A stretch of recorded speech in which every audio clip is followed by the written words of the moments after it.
ഫെബ്രുവരി 12 ബീഹാറിനെ സംബന്ധിച്ച് ഒരു സുപ്രധാന ദിനമാണ്. നിതീഷ് കുമാർ ഇന്ത്യ സഖ്യം വിട്ട് NDAക്ക് അനുകൂലമായി വീണ്ടും മുഖ്യമന്ത്രിയായി സത്യപ്രതിജ്ഞ ചെയ്ത് അധികാരമേറ്റതോടെ ബീഹാറിൽ വലിയ രാഷ്ട്രീയ മാറ്റമാണ് ഉണ്ടായത്.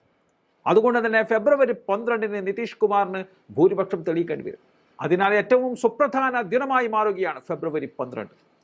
6 MLA-മാരുടെ പിന്തുണ വരാതിരിക്കുകയോ അല്ലെങ്കിൽ വിശ്വാസ വോട്ടെടുപ്പിൽ അവർ പങ്കെടുക്കാതിരിക്കുകയോ ചെയ്താൽ നിതീഷിന് തിരിച്ചടിയാകുമെന്നിരിക്കെ MLA-മാർ സുരക്ഷാ താവളങ്ങളിലാണ് ഉള്ളത്. ഇതിനിടയിൽ കഴിഞ്ഞ ദിവസം രാത്രി ഏറെ വൈകി ചില രാഷ്ട്രീയ നാടകങ്ങൾ ബീഹാറിൽ അരങ്ങേറുകയും ചെയ്തു. RJD നേതാവായ തേജസ്വി യാദവിന്റെ വസതിയിൽ പോലീസ് രാത്രി വൈകി റെയ്ഡ് നടത്തുകയാണ്.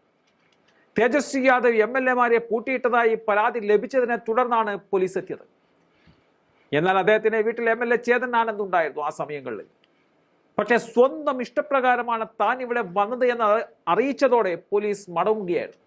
നാണംകെട്ട കളിയാണ് നിതീഷ് കുമാർ നടത്തുന്നത് എന്നതാണ് ഇപ്പോൾ തേജസ്വിയുടെ ആരോപണം. നിതീഷ് വല്ലാതെ ഭയക്കുന്നത് കൊണ്ടാണ് ഇത്തരത്തിലുള്ള നാടകങ്ങൾക്ക് നിതീഷ് തയ്യാറാവുന്നതെന്നും RJD ആരോപിക്കുന്നുണ്ട്. കഴിഞ്ഞ ദിവസങ്ങളിൽ ജിതിൻ റാം മാഞ്ചിയും ചിരാഗ് പാസ്വാനും ഒക്കെ നിതീഷുമായി ഇടഞ്ഞു നിൽക്കുന്നത് കൊണ്ട് തന്നെ നിതീഷിന് ഇപ്പോൾ ഭയമാണുള്ളത്. മാത്രമല്ല കഴിഞ്ഞ ദിവസത്തെ വിരുന്നിൽ സ്വന്തം പാളയത്തിൽ നിന്നും 5 MLA-മാർ വിട്ടുനിന്നതും ആശങ്ക ഉണ്ടാക്കുന്നുമുണ്ട്. അതിനിടയിലാണ് ഇപ്പോൾ ഇത്തരത്തിലുള്ള നീക്കം നിതീഷ് കുമാർ നടത്തിയിരിക്കുന്നത്.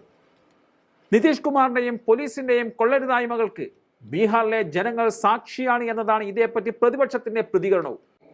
122 അംഗബലം മതി ബീഹാർ ഭരിക്കാൻ. നിലവിൽ 128 MLA-മാരുടെ പിന്തുണ നിതീഷിനുണ്ട്. പ്രതിപക്ഷത്തിന് 114. 6 MLA-മാർ പടി കൊടുത്താൽ തീരും നിതീഷിന്റെ ഭാവി.